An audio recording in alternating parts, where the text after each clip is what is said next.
Over 6,000 perfumes were released in the year 2025. At least that's what the internet tells me, and I tried to smell as many of them as I possibly could so I could tell you what the best new perfume releases of 2025 are, so that you know what's worth still smelling in 2026 and beyond. There are a few contenders in each category, but we're only talking about the number one pick.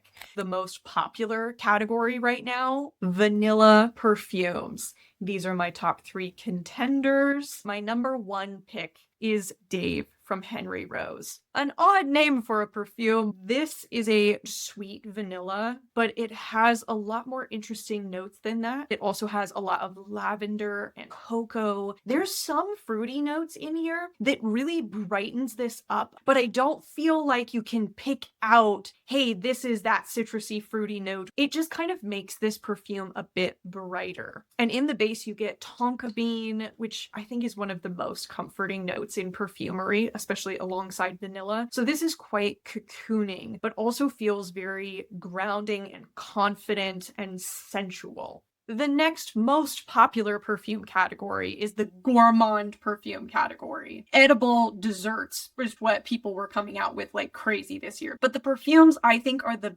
best in this category come from brands you might not have ever heard of before. My number 1 is Mooncake from Danone. If you love realistic but not overly sweet gourmands, this is a fragrance for you. It's giving some amount of like Bianco latte because you've got like a caramelish vanilla, just beautiful edible treat. But you've also got other notes in here creating a lot of depth. This does smell like a mooncake if you've ever smelled one. But if you haven't, here's another way of describing it. Mooncake smells warm and sweet and textured, like there's a toasted fresh pastry. It's balanced and comforting. It's unique without being weird. It's absolutely delectable. Never in a million years did I think that the floral perfume category would have this many top contenders for me, but these are absolutely stunning.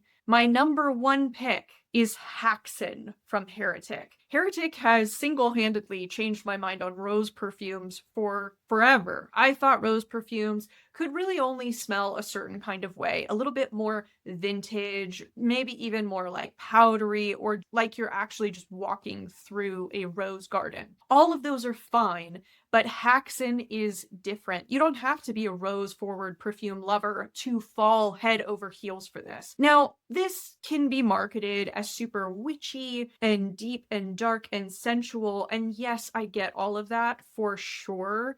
If you're a witchy gal, this fragrance is for you, but you don't have to be witchy to like Haxan. It's very much a vixen kind of fragrance. The most seductive woman, the most confident woman. This has a really beautiful mix of light and dark. Like there's something very brooding about it, but there's also something light and refreshing about it. You get a really deep photorealistic rose, but it's also a little bit jammy, and alongside an osmanthus note, which pulls a bit peachy and velvety. And then in the base with that warm amber, you just smell absolutely intoxicating. It works on skin so beautifully. It warms up with your skin chemistry and just it makes you smell absolutely divine. I feel like I would have a crush on whoever I met that was wearing this. The amount of time I have spent filming the Lactonic fragrance category is outrageous. And it's because I can't decide between these 2 Lactonic fragrances for my number 1. So we're just going to talk about both of them because it is a tie. These are absolutely phenomenal and deserve to be on the best of the best fragrances in 2025. Cocoa Cream from Boy Smells. This is like fresh milk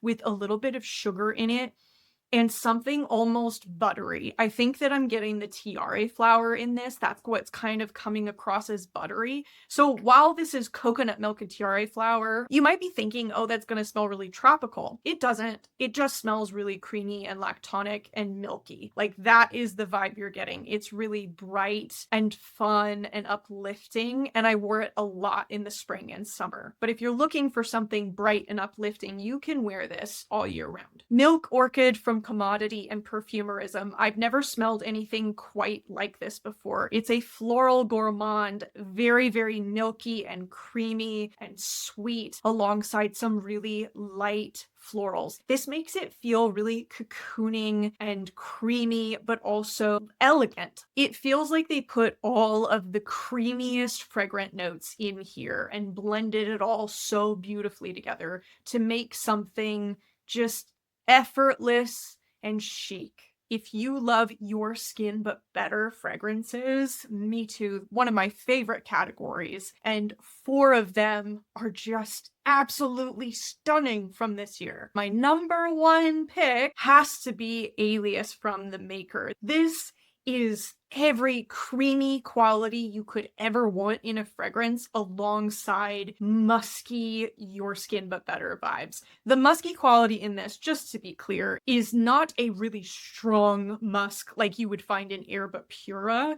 This is a soft musk that really feels very second skin-like. This has rice milk, sandalwood that's super, super creamy, and some florals. Although I don't really pick up the florals on my skin, it smells like angel dust, but in the creamiest, coziest, cocooning way. With second skin scents, you might think that they're not very strong and that you have to like really lean in close to be able to smell that scent on somebody. That's not true for every second skin scent, and that's not true of this one. This is a very strong fragrance and it lasts a really long time on my skin and clothes. It is so all enveloping and cocooning and just feels like a cloud of my skin but better. It's so stunning. I'm an affordable perfume lover. A lot of favorites in this category. And my number 1 pick, Opulent Dubai. This is Lattafa's take on God of Fire, but they really took inspiration and made a flanker of God of Fire. That's at least the way I look at it. They took out notes or made notes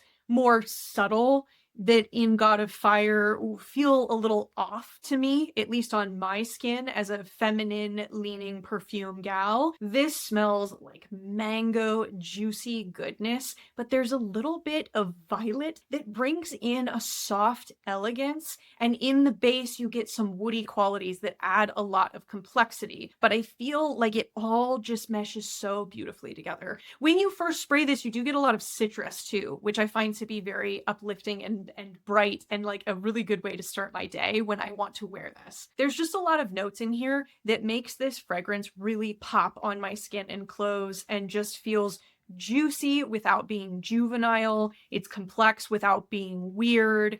This is something I would wear out on a date. I would take on vacation. I would wear to a wedding. The year of body mists. 2025 was crazy with body mists coming out every few seconds, it felt like. But these were the very memorable, amazing ones. And my number 1 pick is Marshmallows from Ellis Brooklyn. They recently redid the packaging to make it more affordable, and it's also safer now to throw in your bag because this is not glass, whereas this is glass. So that's really nice, actually. Marshmallows smells like marshmallows and sugary skin musk with a little bit of vanilla orchid. Vanilla orchid, I feel like adds a really subtle, elegant, yet still creamy quality. And then the marshmallows and sugary skin musks, it just smells absolutely divine. If you smelled mochi milk from Deadpool, I think this one came out before, they smell virtually the same as each other. This performs like an EDT as well, which I really love about this body mist. I need my body mists to last longer than 5 minutes. If you've been looking for sunshine in a bottle or citrusy scents, the citrus perfume category is everything. My favorite has to be Never Ending Summer from Maison Margiela Replica. My husband stole this and he wears it all the time and he smells so good. This smells a bit like an Aperol Spritz mixed with an Earl Grey tea and some spices, but then in the dry down you also get a bit of this really grounding vetiver cashmerean vanilla quality. So it's sweet, but it's definitely not too sweet. It's very bright and sunny and citrusy, and I love smelling this so much. Fruity perfumes are the most flirty perfumes, and I get the most compliments when I'm wearing fruity perfumes. My number one pick is Viktor and Rolf Flower Bomb Extreme, the 2025 version. Obviously, this is so vanilla forward and raspberry forward. You also get a little bit of the original Flower Bomb DNA in there, but for those of you who don't like the original Flower Bomb, I do still think that you would actually really like this if you got your nose on it and if you like raspberry and vanilla. It is so flirty and playful and fun, and it's really creamy. So creamy. And the sweetness I love because it's not too overpoweringly sweet, because it's not a cloying sweetness. When you put it on, it really feels like a cloud of pillowy, creamy sweetness. If you like Ariana Grande perfumes, but you want something a little bit more grown up and elegant, really highly recommend Flower Bomb Extreme. The woody perfume category in 2025 is next level. They linger, they demand attention, but they are very artistic feeling and unique. My number one pick is Electric Wood X Straight from Room 1015. When I smell this, I feel like I am watching somebody play a guitar for me and sing the most amazing, thought-provoking, emotional music. I get very much Noah Kahan vibes when I smell this, or the Lumineers. I just want to listen to that type of artsy, emotional music when I wear this fragrance. It is vanillic and woody and an ambery warmth. Brands are always coming out with flankers, and I absolutely adored all of these. A couple of these flankers you've actually already seen in this video. Shalimar L'Essence from Gourmand. This is coming out 100 years after the original Shalimar, and it still shares a lot of the same notes as the original, so you're getting a little bit of that vintage vibe. Mostly, I think, from the powdery florals, the way the citruses are done, along with the amber and vanilla, but the vanilla in here is super amped up. But enough of the notes. You smell like an ethereal, angelic goddess. It really just does make me feel otherworldly when I wear it. You know what? This smells like Galadriel. For all of my Lord of the Rings fans out there, very much elven vibes. I can already hear some of you in the comments mad because I forgot your favorite perfumes of 2025. So please let me know in the comments what I missed, what you agree with me on, and if you want to see more content like this, please hit the subscribe button and have a great day.